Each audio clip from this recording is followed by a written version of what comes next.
Assalamualaikum warahmatullahi wabarakatuh. Waalaikumsalam warahmatullahi wabarakatuh. Yang kencang jawab salamnya, saya doakan mudah-mudahan pulang dari sini nemu uang 1 miliar. Amin. Ya Allah, amin. Memang ada yang bawa 1 miliar? Kagak. Alhamdulillah, wassalatu wassalamu ala rasulillah sayyidina Muhammad ibn Abdillah wa ala alihi wa sahbihi wa man tabi'ahudahu wa sunnatahu ila yaumil qiyamah. Ashhadu an la ilaha illallah wahdahu la syarika lah wa ashhadu anna sayyidana wa nabiyyana wa maulana Muhammadin sallallahu alaihi wasallam abduhu wa rasuluhu la nabiyya wa la rasula ba'dah. Faqad ballagha risalah wa adal amanah wa nasahal ummah wa kasyafallahu bihil gummah wa jahada fi sabilillahi haqqa jihadi. Allahumma anfa'na bima 'allamtana, amin. Amin. Wa 'allimna ma yanfa'una, amin. Allahumma zidna ilma, amin. warzuqna fahma, amin. wa atina hikmah, amin. Allahumma barik lana fi majlisina hada, amin. Allahumma barik lana fi qaryatina hada, amin. Allahumma inna nas'aluka ilman nafi'an wa rizqan katsiran halalan thayyiban bi rahmatika ya arhamar rahimin walhamdulillahi rabbil alamin. Amma ba'du, faqad qala Allah Ta'ala fil Qur'anil Karim tabarrukan wa taladudan bitilawati. Bismillahirrahmanirrahim. Qul in kuntum tuhibbunallaha fattabi'uni yuhibbukumullah. Al-ayat. Wa qala nabiyuna wa nabiyyukum Muhammadun sallallahu alaihi wasallam man 'azzama maulidi kuntu syafi'an lahu yaumal qiyamah. Wa qala aidan innama bu'istu liutamima makarimal akhlaq. Wa qala Sa'ir min bahril basit ala wazni mustaf'ilun. Bareng-bareng ya. Mustaf'ilun fa'ilun mustaf'ilun fa'ilun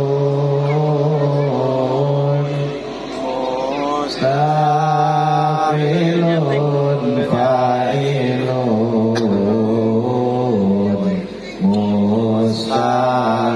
mustaf'ilun fa'ilun. Sekali lagi. Mustaf'ilun fa'ilun mustaf'ilun fa'ilun mustaf'ilun fa'ilun mustaf'ilun fa'ilun.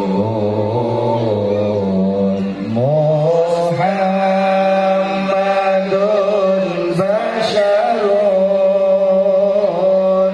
wa laysa kal bashari bal huwa yaqutatun wan nasu kal hajari. mustaf'ilun fa'ilun mustaf'ilun fa'ilun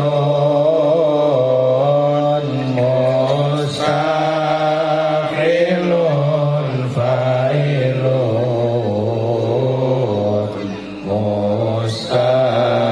mustaf'ilun fa'ilun. Sadaqallahul azim wa sadaqa rasuluhun nabiyul habibul karim wa nahnu ala dhalika minasyahidin wa syakirin walhamdulillahi rabbil alamin. Masih semangat, Bu? Masih. Ibu-ibu gak kedengaran suaranya. Masih semangat, Bu? Alhamdulillah. Siap ngaji? Sampai jam berapa? Sampai subuh. Luar biasa. Ahibail kiram, para alimil ulama, para kiai, para asatid, para pemimpin tokoh agama, wabil khusus pada al-mukarram wal muhtaram yang telah membacakan lantunan ayat suci Al-Quran, yaitu Muhammad Khudori. Alhamdulillah di sini juga hadir Ustadz Nahbudin. Tadi ya, Ustadz Nahbudin ya, yang bahasa Khudori. Dan juga di sini juga hadir Ketua DKM Masjid At-Taqwa Bapak Haji Iman Basuki. Ya. Dan Ketua Majelis Tahsin Al-Ikhlas Bapak Ahmad Sumadi, dan Ketua Majelis Taklim Muslimat Masjid At-Taqwa Ibu Enak Sukaisi, dan juga Ketua Majelis Taklim Raudatul Jannah Ibu Sri Hidayah SPD, dan kepada seluruh para hadirin, bapak-bapak, ibu-ibu, para pemuda, pemudi, terkhususnya kepada aparatur pemerintah, daripada ketua RW ataupun ketua RT RW daripada 021 itu Bapak Ahmad Saifuddin, dan ketua RT 01 sampai 09. Kita doakan mudah-mudahan kiai kita dan kita semua yang hadir di sini, mudah-mudahan pada malam hari ini Allah Subhanahu wa taala menurunkan rahmat serta maghfirah dari kepada Allah Subhanahu wa taala. Amin. Kita doakan mudah-mudahan semua yang hadir di sini tidaklah pulang dari sini kecuali dosanya diampuni oleh Allah. Amin. Yang punya hajat, hajatnya dikabul oleh Allah. Amin. Yang punya usaha, dilancarkan usahanya. Amin. Yang punya hutang, segera kebayar hutangnya. Amin. Kencang amat ini Amin. Yang sakit Allah angkat penyakitnya. Amin. Yang sehat Allah panjangkan umurnya. Bahagia dunia hingga akhirat. Amin ya rabbal alamin. Para hadirin rahimakumullah, pada kesempatan malam yang berbahagia ini serta diterangi oleh lampu yang tadi agak mati nyala lagi ya, dan diiringi oleh hadroh yang sangat luar biasa, sepatutnya kita sebagai hamba Allah, sebagai manusia patut dan pantas bersyukur kepada Allah Subhanahu wa taala yang bersifat Rahman Rahim, yang tidak ada di jagat raya ini satu makhluk pun yang lolos dari karunia serta nikmat Allah. Di antaranya nikmat yang paling besar diberikan kepada manusia tanpa pamrih serta pilih kasih. Alhamdulillah. Karena atas kudrat iradanya Allah, kita semua bisa hadir pada malam yang berbahagia ini. Tiada lain, tiada bukan memperingati Maulid baginda Nabi besar Muhammad Sallallahu alaihi wasallam. Salawat beriring salam semoga tetap tercurah limpahkan kepada baginda kita, panutan alam semesta, revolusi Islam sedunia, yakni Habibana wa Syafi'ana wa Maulana Muhammad Sallallahu alaihi wasallam. Muhammad Sallallahu alaihi wasallam. Dan juga kepada para keluarganya, para sahabatnya, umumnya kita selaku umatnya, mudah-mudahan nanti kita mendapatkan syafaatul udba di yaumil kiamah nanti. Amin ya Allah ya Rabbal. Amin ya Allah ya Rabbal. Amin. Para hadirin rahimakumullah, pada kesempatan malam ini kita kumpul di lapangan ini ya. Pasum Blok B, Pasum. Masuk Pasos. Blok B ini. Yang mana tempat ini alhamdulillah kita mengadakan acara, yaitu memperingati Maulid Nabi besar Muhammad Sallallahu alaihi wasallam, yang mana ketika Rasulullah Sallallahu alaihi wasallam sedang berkumpul dengan para sahabat, Rasulullah bersabda, "Idza marartum bi riyadil jannati farta'u." Qalu wa ma riyadul jannati ya Rasulullah Sallallahu alaihi wasallam. Kata Rasul, "Idza marartum bi riyadil jannati," jikalau kalian melewati taman surga, farta'u, maka mampirlah kalian di situ. Sahabat bingung, "Wa ma riyadul jannati ya Rasulullah?" Apa yang disebut taman surga wahai Rasul? Kata Rasul, "Qala hilaku dzikri," yaitu riungan dzikir. Arti daripada riungan dzikir di sini yaitu al-majalisul ladzi mabhasu lil halali wal haram. suatu majelis atau suatu tempat yang mana tempat di situ diadakan pengajian yang membahas halal dan haram, yang membahas sunnah dan makruh, berarti tempat tersebut adalah disebut taman surga. Jadi malam hari ini tempat ini sedang dijadikan taman surga. Amin. Yang mana tadi luar biasa. Daripada pimpinan majelis pengajian keliling ya, yang alhamdulillah di sini setiap seminggu sekali apa seminggu 2 kali pengajian. Bu, Ibu jawab, pengajian seminggu 2 kali apa seminggu 1 kali? Hah? Kan tadi ada ininya keliling, yasinan keliling. Yasin keliling seminggu 1 kali. Kalau pengajian ada? Banyak. Nah, itu luar biasa. Berarti setiap pengajian kita sedang bermain atau datang ke taman surga. Ibu-ibu pengen masuk surga enggak, Bu? Oh, lemes amat jawabnya. Pengen masuk surga? Benar? Yakin? Bapak-bapak pengen masuk surga? Yakin nggak kalau ibu-ibu masuk surga nanti ibu itu akan lebih cantik daripada bidadari? Percaya enggak? Karena ini dijelaskan dalam kitab Tafsir Shawi, yaitu saranya kitab Jalalain, yang mana wanita berbicara dengan bidadari. Kata wanita dunia, ana ajmalu minal huril ain. Sesungguhnya kami lebih cantik daripada bidadari. Alhamdulillah. Siap jadi bidadari, Bu?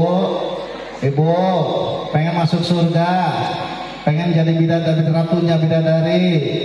Tapi Bu, di surga mah nggak ada nenek-nenek. Gimana itu? Karena Rasul pernah ditanya oleh seorang nenek-nenek, ya Rasul, apakah aku masuk surga? Kata Rasul, di dalam surga tidak ada nenek-nenek. Seketika nenek-nenek itu menangis. Rasul padahal bercanda, tapi bercandanya benar karena Rasul memiliki sifat as-siddiq, yaitu selalu benar. Karena memang di surga itu tidak ada nenek-nenek. Semua nenek-nenek akan dimudahkan kembali menjadi umur 33 tahun. Jadi tenang Pak, yang jadi nenek-nenek jangan bersedih nih. Nanti di surga akan dijadikan umur 33 tahun. Alhamdulillah. Maka siap masuk surga. Pengen masuk surga? Pengen. Mudah-mudahan semua yang hadir di sini kumpul dalam surganya Allah Subhanahu wa taala. Amin ya Allah ya rabbal alamin. Para hadirin rahimakumullah. Kita di sini tiada lain tiada bukan memperingati Maulid Nabi besar Muhammad sallallahu alaihi wasallam. Nabi yang kita peringati maulidnya pada malam hari ini adalah Nabi sebagai rahmatan lil alamin. Kata Nabi, barang siapa orang yang membaca 1 kali salawat maka akan dibalas 10 rahmat. Amin. 1 salawat 10 rahmat. Sedangkan Bu, para ulama-ulama salaf zaman dahulu, aku lebih memilih 1 kali rahmat daripada seluruh amal perbuatan aku semasa hidup. Jadi ulama ini memilih 1 rahmat ketimbang perbuatan amal baik seumur hidup. Kenapa? Karena dengan 1 rahmat ini adalah modal untuk kita masuk ke dalam surganya Allah Subhanahu wa ta'ala. 1 salawat 10 rahmat, 10 salawat 100 rahmat, salawat 1000 rahmat, 1000 rahmat, maka tidak akan ada hitungan amal ibadah yang telah dikerjakan. Amin ya Allah ya rabbal alamin. Jadi Nabi itu adalah rahmatan lil alamin, sebagaimana Allah Subhanahu wa ta'ala mengatakan dalam Al-Quran, wa ma arsalnaka illa rahmatan lil alamin. Dan Nabi yang kita peringati maulidnya pada malam hari ini adalah Nabi yang memiliki akhlak yang sangat mulia, akhlak yang luar biasa sempurna. Allah Subhanahu wa ta'ala berfirman, wa ma wa innaka la'ala khuluqin adil. Jadi Nabi yang kita peringati maulidnya pada malam hari ini adalah Nabi yang memiliki akhlak yang baik, akhlak yang mulia, akhlak yang sempurna. Kenapa? Karena Nabi diutus ke dunia ini, visi dan misi Nabi yaitu untuk menyempurnakan akhlak. Sebagaimana hadis Nabi yang diriwayatkan oleh Imam Al-Baihaqi, innama bu'istu liutamima makarimal akhlak. Innama adatun min adawatil khos. Innama dalam bahasa Arab ini akan mengartikan suatu perkara yang terbatas. Jadi kalau kita artikan ke dalam bahasa Indonesia, innama bu'istu liutamima makarimal akhlak, sesungguhnya aku diutus ke dunia ini hanya untuk menyempurnakan akhlak. Jadi hanya itu saya garis bawahi. Kenapa? Karena ini ada wakil khos, artinya terbatas. Nabi Muhammad SAW diutus ke dunia ini hanya untuk menyempurnakan akhlak. Artinya Nabi Muhammad SAW yang mengajarkan kepada kita baik secara akidah ataupun secara syariat, semuanya tiada lain tiada bukan untuk menyempurnakan akhlak. Makanya kenapa kita lakukan sholat 5 waktu? Supaya akhlak kita mulia. Kenapa kita diwajibkan berpuasa di bulan Ramadan? Supaya akhlak kita mulia. Kenapa kita dilarang untuk mempersekutukan Allah? Supaya akhlak kita mulia. Kenapa kita dilarang untuk mempelajari daripada ilmu perdukunan? Tujuannya supaya akhlak kita mulia. Jadi semua kewajiban yang dibebankan oleh Allah kepada hambanya, tujuannya tiada lain tiada bukan supaya akhlak kita mulia. Makanya kita dilarang berzina, kita dilarang mencuri, dilarang korupsi, dilarang menganiaya, dilarang mengadu domba. Tujuannya tiada lain tiada bukan supaya akhlak kita mulia. Alhamdulillah. Jadi kalau misalkan kita sudah menjalankan syariat, akidah kita sudah mantap, niscaya kita akan memiliki akhlak yang mulia. Alhamdulillah. Makanya pernah ada seorang sahabat bertanya kepada Rasulullah, ya Rasulullah sallallahu alaihi wasallam, inna fulanah tasuman nahara wa taqumal laila walakin tu'dhi jiraniha. Ya Rasul, ada seorang wanita malam dia beribadah kepada Allah, siang hari dipakai puasa. Jadi malam sholat ini Pak bukan sholat 5 waktu, tapi melainkan sholat daripada 5 waktu. Puasa bukan hanya saja puasa Ramadan, tapi puasa-puasa yang lain dia jalankan. Malam dipakai ibadah, siang dipakai puasa. Lakinnaha tu'di jirana, tapi sayang 1000 sayang, wanita ini suka menyakiti tetangganya. Dia suka menyakiti tetangganya dengan lisannya. Tetangga dibikin tidak nyaman, tetangga dibikin sakit hati. Maka apa yang dikatakan oleh Rasul? La khaira fiha. Wanita tersebut tidak ada kebaikan dalam dirinya. Inna lillahi wa inna ilaihi raji'un. Padahal Allah Subhanahu wa taala sudah berfirman, aqimis shalah, inna sholata tanha 'anil fahsya'i wal munkar. Tegakkanlah salat, sesungguhnya salat itu bisa mencegah daripada perbuatan keji dan munkar. Lantas ada yang bertanya, ada orang rajin salatnya, puasanya luar biasa, tapi suka maksiat, tapi suka berbuat dolim kepada orang lain. Berarti ini agak bertentangan dengan Al-Quran. Yang salah bukan Al-Quran, tetapi yang salah ada apa dia melaksanakan sholat, ada apa dia melaksanakan puasa. Mungkin dalam sholat, mungkin dalam puasa ada kesalahan di situ. Kenapa sebabnya? Karena Al-Quran mustahil salah, pasti benar. Al-Quran mutlak benar, belum pasti salah. Kata Allah, aqimis sholat, laksanakan sholat.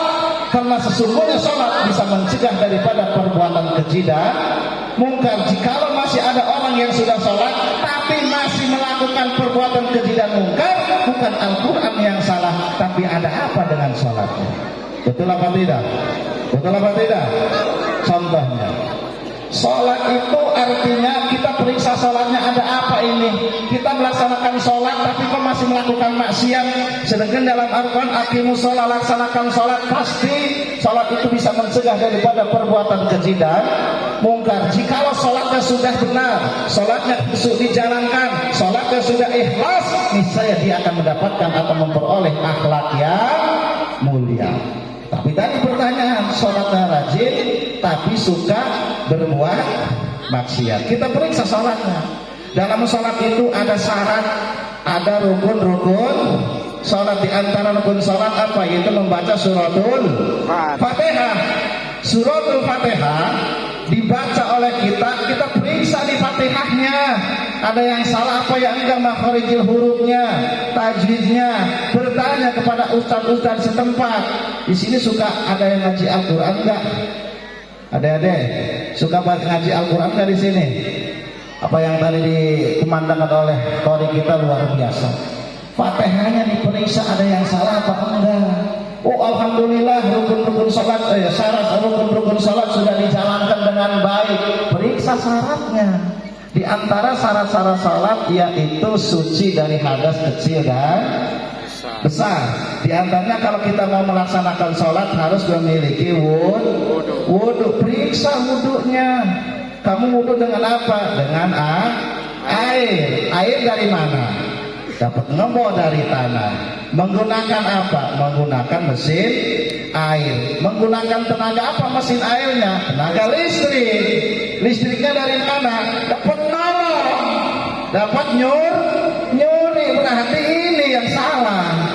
Ternyata di dalam wudu ada yang kurang baik. Makanya saya katakan, jikalau orang sudah melaksanakan syariat dengan benar, akidahnya sudah mantap, sholatnya dijalankan dengan baik, syarat dan rukunnya sudah dijalankan dengan ikhlas, dengan khusyuk, maka kita akan memiliki akhlak yang mulia. Alhamdulillah.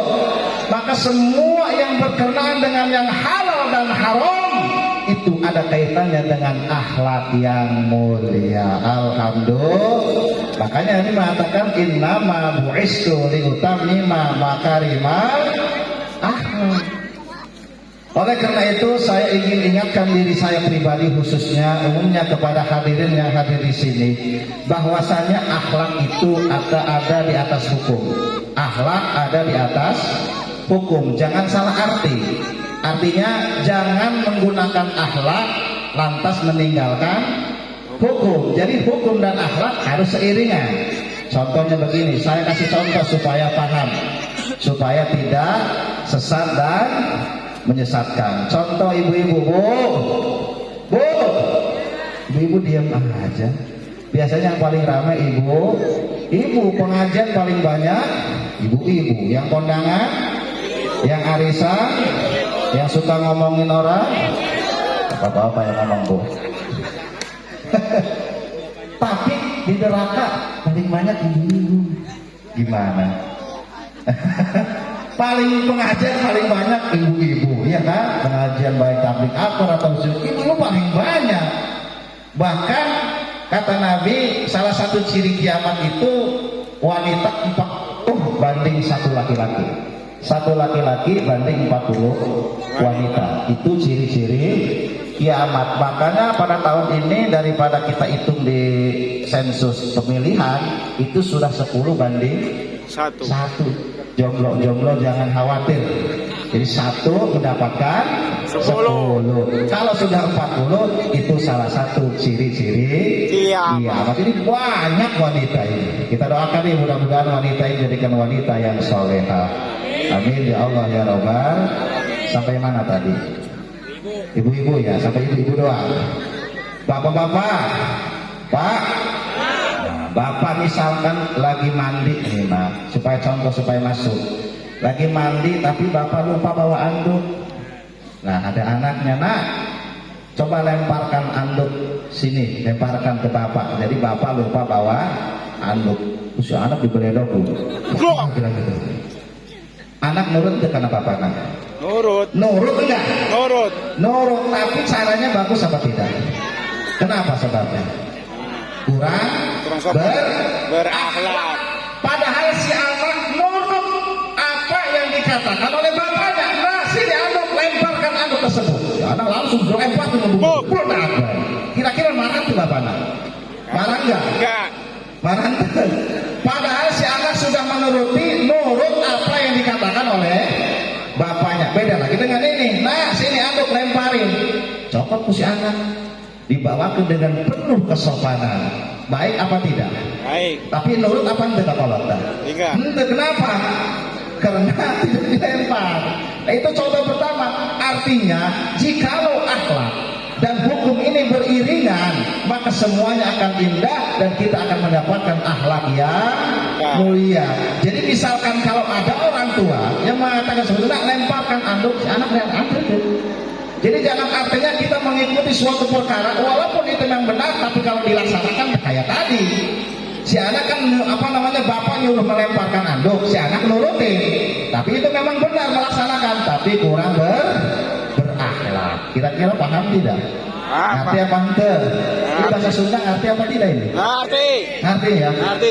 Soalnya kita mah bahasa aslinya kita apa? Jawa, karena memang asli kita itu Serang. Dari Serang nikah sama orang Sepatan. Nah, jadi kalau misalkan dulu pernah ceramah di ini di Kampung Mauk nih, di Ustadz Muhaimin. Ya Jawa kita. Soalnya kebanyakan nih Mauk itu Jawa. Jadi kalau ada sing Jawa ya siap kodong dulu. Ngartos apa ngartos? Ngartos. Contoh kedua supaya lebih paham.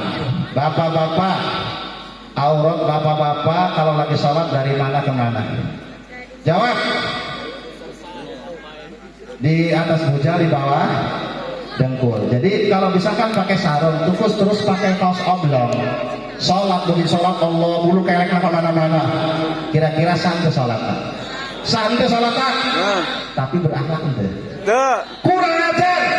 Kita sedang menghadap Allah Subhanahu Wa Taala, walaupun aurat kita di atas buja, di bawah dengkul, tapi kalau melaksanakannya hal seperti itu ini bicaranya ini bukan masalah tidak sah sholatnya, bukan. Ini bukan bicara sah atau tidak sahnya sholat kita, berbicara tentang akhlak. Di akhlak kita pakai sholat oblong sah, tapi kurang ajar. Kenapa sebabnya? Karena kita menghadap Malikul Mulki Allah Subhanahu Wa Taala, maka harus dengan sopan, dengan bersih. Begitu tampil bilang Allah, mau kelek kemana-mana. Pas anak yang terus diburi pada modal kabeh. Kenapa sebabnya? Begitu angkat dia kemana-mana, ini sah sholat tapi kurang berakhlak, kurang suci.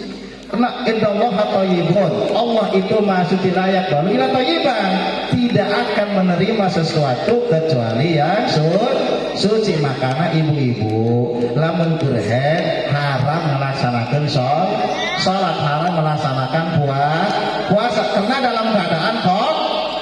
Allah maha suci, layak lalu ila thayyiban, tidak akan menerima suatu perkara kecuali yang suci. Kira-kira paham apa tidak? Lanjut apa tidak? Lanjut. Jadi berbicara tentang akhlak yang mulia, makanya dusta sekali, bohong jikalau ada orang yang sudah melaksanakan syariat, yang sudah menegakkan daripada akidah, tapi dia masih berbuat maksiat kepada Allah, berarti periksa syariat tersebut, periksa akidah tersebut, karena firman Allah mustahil salah, firman Allah pasti benar. Makanya Nabi dijuluki oleh Allah Subhanahu Wa Taala yaitu uswatun hasanah, contoh suri teladan yang baik. Banyak sekali akhlak-akhlak Nabi yang mana Rasulullah SAW diusir oleh orang-orang Mekah, Rasul pindah ke negara Taif, menyampaikan risalah yang diberikan oleh Allah Subhanahu Wa Taala. Sampai negara Taif bukan disambut malah disambit. Bahkan satu riwayat Rasul dilempari oleh kotoran onta, sampai dilempari dengan batu, sampai kaki kanjeng Rasulullah SAW berdarah. Naudzubillah. Bahkan Pak, ketika di negara Taif, orang-orang Taif ini ngumpulin para pemuda yang gede badannya. Jadi siapa pemuda yang memiliki badan yang kekar suruh berbaris. Rasul suruh lewat di tengah. Begitu kanan diberi di kanan, ngeloyong ke kiri diberi lagi, sampai Rasul tersungkur jatuh ke tanah. Hampir darah Rasul menetes daripada negara Taif, langsung ditampar oleh Rasulullah SAW. Kenapa?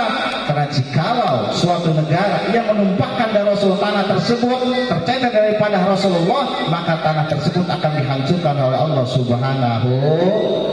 Jadi Rasul datang ke negara Taif bukan disambut malah disambit.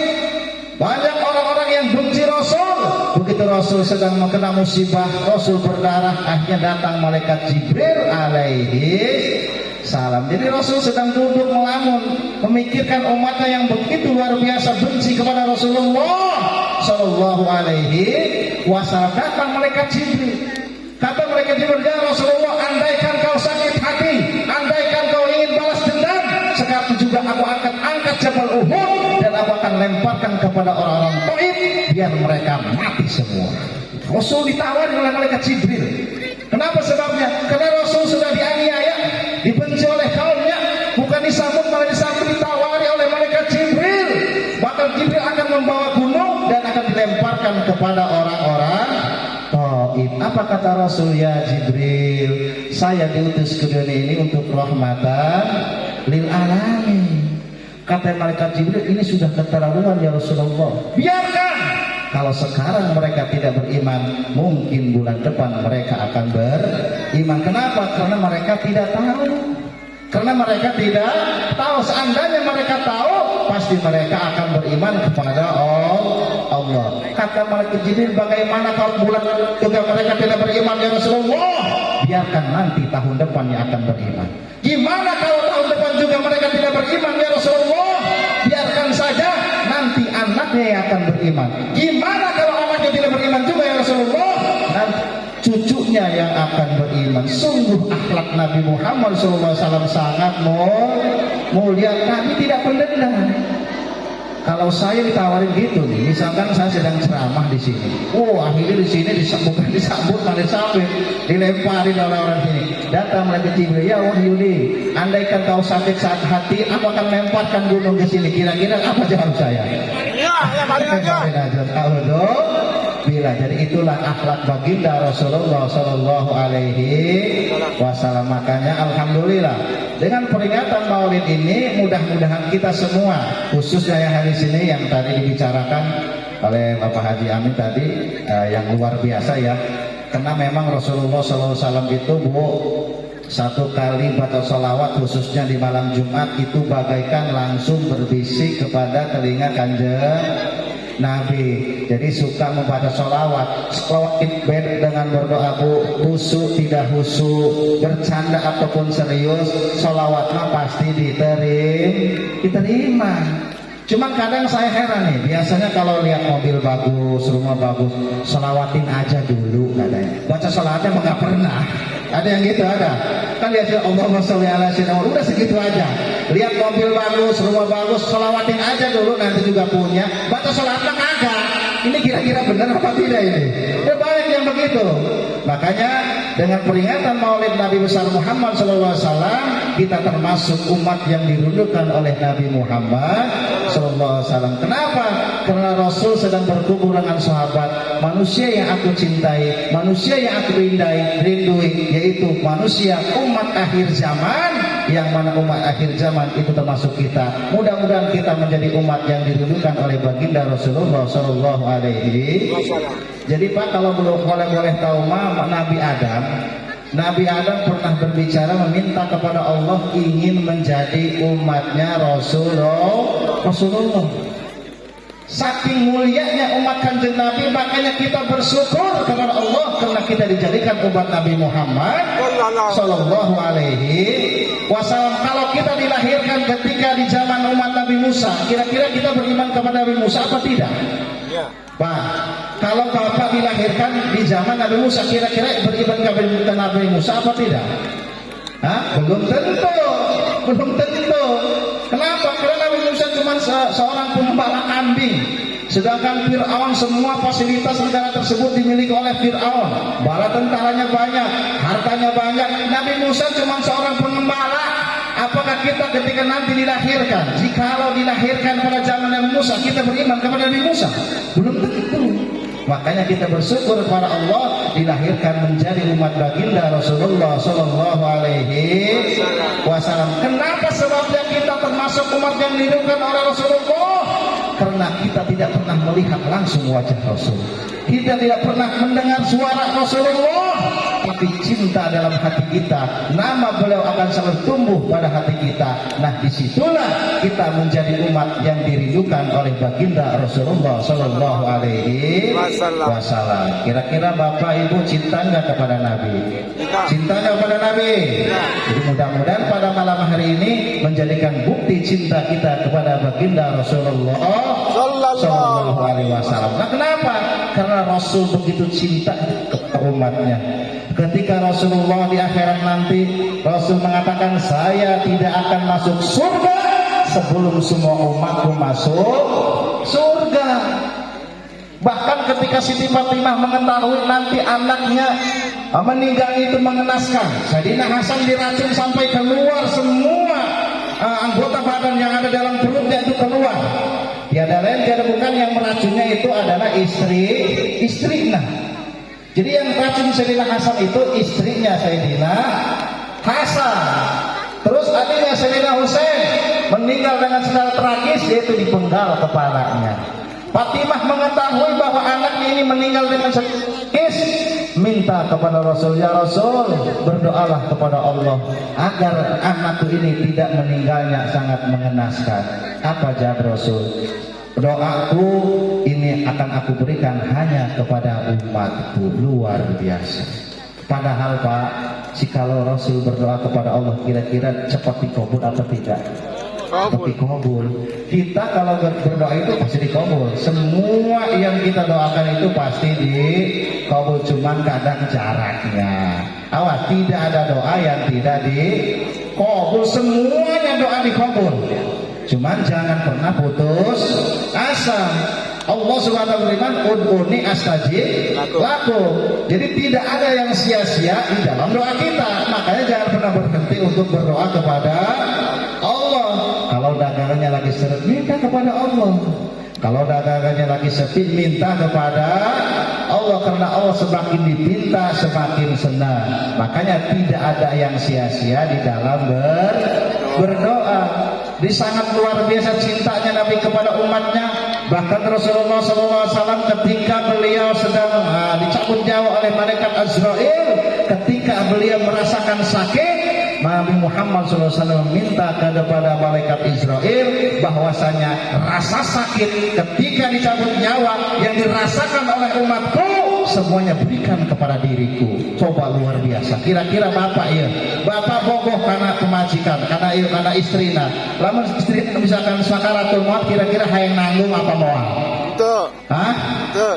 Lamun ulah-ulah kitu keur ngelahirkeun belah. Keur melahirkeun kira-kira daek teu nahan nyerina. Karena yang bisa merasakan sakitnya melahirkan itu adalah seorang perempuan, cuman awewe anu ngerasakeun nyeri. Baginda Rasulullah SAW sangat sayang kepada kita sebagai umatnya sampai rela rasa sakit sakaratul maut yang dirasakan oleh umatnya agar diberikan langsung kepada Rasulullah Sallallahu Alaihi Wasallam. Makanya kalau ada yang mengatakan apa sih ngadain maulid, kita kan membuktikan cintanya kepada kanjeng Nabi. Cinta Nabi mencintai umatnya, tidak ada paksaan, bahkan lillahi ta'ala. Apalagi kita usah pakai dalil-dalil ini mulut bidah segala bidah, enggak usah. Kita cinta kepada Rasul, mudah-mudahan nanti kita akan dikumpulkan bersama orang-orang yang kita cintai, yaitu Rasulullah. Makanya qul in kuntum tuhibbunallah, kata Allah, qul ya asrafal khalqi, qul katakan wahai Rasul, katakan wahai Nabi, in kuntum tuhibbunallah, jikalau kalian cinta kepada Allah, maka fattabi'uni, ikutilah aku. Maksudnya ikuti kanjeng Nabi. Jadi di alam ayat ini ada dua pelajaran. Satu, jikalau kita cinta kepada Allah, maka kita harus mengikuti Nabi. Jikalau kita ingin dicintai Allah, ingin diberikan ridho oleh Allah, syaratnya tetap harus mengikuti Nabi. Kita cinta kepada Allah, ikuti Nabi. Pengen dicintai Allah, syaratnya ikut ajaran baginda Rasulullah Sallallahu Alaihi Wasallam.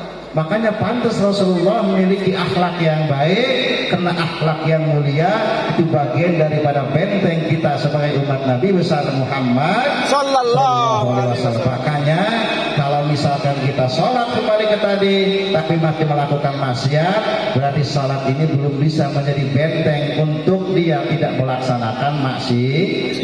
Maka periksa. Oleh karena itu kita berdoa kepada Allah, ya Allah, mudah-mudahan semua yang hari di sini khususnya dikumpulkan bersama orang-orang yang kita cintai, khususnya baginda Rasulullah. Amin. Ya Allah, berikanlah kami pandangan daripada rahmatnya Allah. Mudahkan kami untuk masuk ke dalam surganya Allah.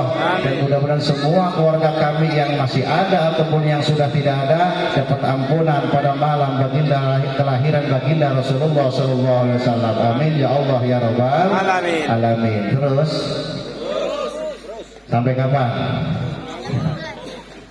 Nus kebayang sejam ya. Terus Bu, masih ekene kan drama? Ayah. Hah? Cuman saya pesan tadi, kata kita tadi dikatakan bahwasanya nanti kita akan dikumpulkan bersama orang-orang yang kita cintai. Almar'u ma'aman ahab. Seseorang itu akan dikumpulkan bersama orang-orang yang kita cintai. Ini dalam hadis ini hadis muttafaqun alaih, ada dua, ada yang negatif, ada yang positif. Maka khususnya kepada para pemuda, para pemudi, berikanlah cinta kita kepada yang berhak, khususnya kepada Allah dan kepada Rasulullah Sallallahu Alaihi Wasallam. Cinta kepada diri kita, cinta kepada suami kita, cinta kepada anak kita, jangan disamakan cinta kita kepada Allah dan Rasulullah. Kenapa? Karena kalau cinta kita masih disamakan dengan anak kita, dengan suami kita, dengan teman kita, dengan kekasih kita, berarti imannya kurang sempurna. Dalam hadis inna almar'u ma'aman ahabba, positif, kita cinta kepada Rasul, kita cinta kepada alimil ulama, kita cinta kepada duriyah Rasul. Tujuannya tiada lain tiada bukan supaya kita dikumpulkan bersama orang-orang yang kita cintai. Dalam hal negatif, naudzubillah, takut dan khawatir kita cinta kepada artis-artis orang kafir, artis-artis Korea, anu ganteng-ganteng, orang cinta ke manehna, naudzubillah, summa naudzubillah, nanti kita akan dikumpulkan bersama orang-orang kafir tersebut. Naudzubillah. Makanya saya tanya, siap cinta kepada Rasul, cinta kepada Allah, siap mengagungkan daripada maulid Nabi Muhammad SAW, siap melaksanakan sholat, siap tidak meninggalkan sholat. Takbir. Karena sholat itu luar biasa. Sholat itu merupakan imadul intihannya agama. Bahkan dosa yang paling besar bukan dosa berzina, bukan dosa mencuri, tapi dosa yang paling besar orang-orang yang meninggalkan sholat. Bapak ibu lah meninggali anaknya zina di hari itu, bapak ibu marah nanti. Marah pasti, tapi harus lebih marah lamun anak nanti sholat. Ini bukan berarti kita melemahkan ataupun menyepelekan dosa zina. Zina juga besar dosanya, dosa mencuri. Artinya sholat ini, meninggalkan sholat ini suatu perkara yang sangat besar dosanya. Kenapa sebabnya? Kita lihat sejarah. Nabi Adam diusir oleh Allah, dikeluarkan oleh Allah dalam surga. Kenapa? Karena tidak mau sujud kepada Nabi Adam. Tidak mau sujud kepada Nabi Adam, dikeluarkan di surga. Lah kita suruh sujud langsung kepada Allah, tidak mau. Nah inilah yang menjadi dosa yang paling besar, adalah orang-orang yang meninggalkan sholat. Jadi kalau kita marah melihat anak kita berzina, anak kita membunuh, anak kita mencuri, seharusnya ibu dan bapak lebih marah jikalau anak kita tidak mau melaksanakan sholat. Kan kita tadi kalau Qori mengatakan ku angkusakum wa ahlikum naro, ku jagalah diri kalian, jagalah keluarga kalian daripada panasnya api neraka. Makanya kita berdoa mudah-mudahan yang hadir di sini mendapatkan anak yang soleh dan solehah. Amin ya Allah ya Rabbal.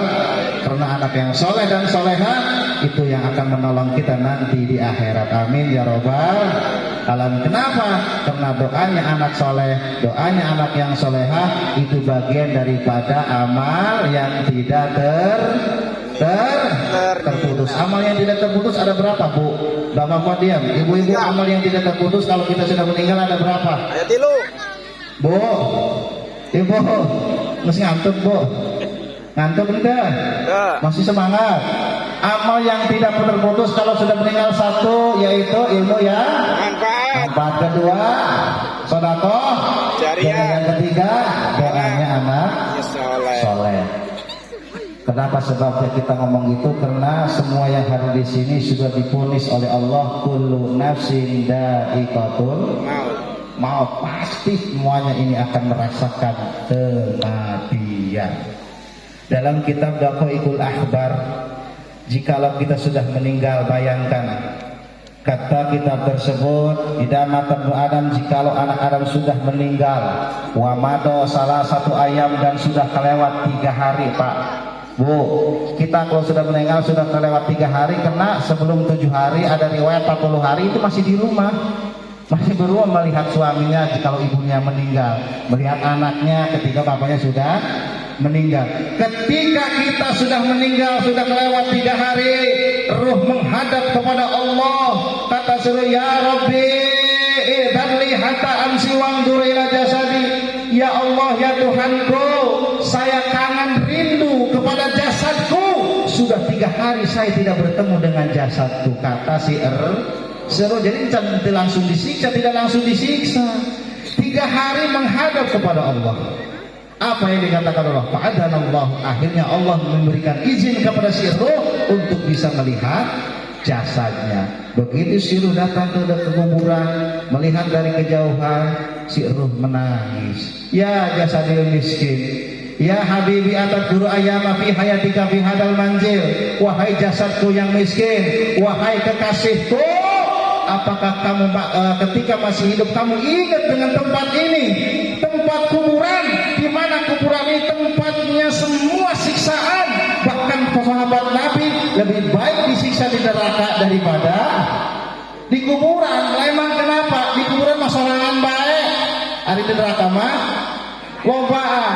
Jadi ketika sudah dapat 3 hari, si ruh ini melihat jasadnya sudah bengkak semua, pipina bengkak, beuteungna bengkak, sukuna bengkak, balik sekurang mah balik deui. Menang 5 poe datang di ke Allah, minta ke Allah supaya bisa melihat jasadnya, karena geus 5 hari. Seperti hanya kita, kalau kita sedang rindu kepada kekasih kita pasti puyeng orang deh. Sifaul qulub biliqail mahbub, rasa obatnya rindu itu bertemu dengan sang kekasih. Pas 5 poe datang kana kuburan, nah si ruh ieu mewek, lamun ceurik neta, lamun kadenge kurang aku manusia yang berada di dunia ini kelenger luar biasa.